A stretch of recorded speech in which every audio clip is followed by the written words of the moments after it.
धुळ्यामध्ये प्रभाग क्रमांक 5 मध्ये अजित पवारांचे राष्ट्रवादी काँग्रेस आणि भाजपमध्ये उमेदवारी अर्ज माघारीवरून जोरदार राडा झाला। राष्ट्रवादी पक्षाच्या उमेदवारावर भाजपच्या उमेदवाराच्या पतीने कोयत्याने हल्ला केल्याचा आरोप आहे। या घटनेत 2 ते 3 जण जखमी झाले। त्यांच्यावर आता जिल्हा रुग्णालयात कोदा मारला खालून तर पार कोदा मारला नाही।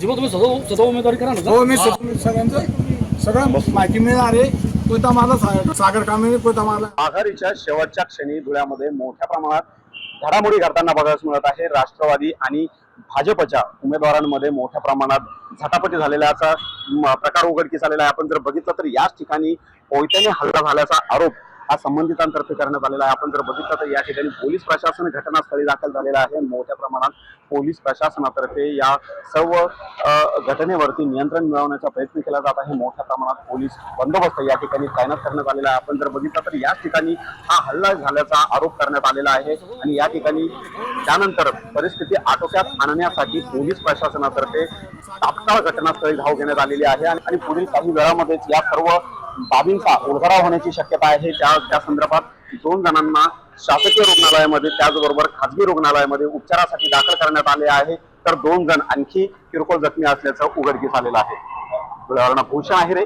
साम टीव्ही न्यूज।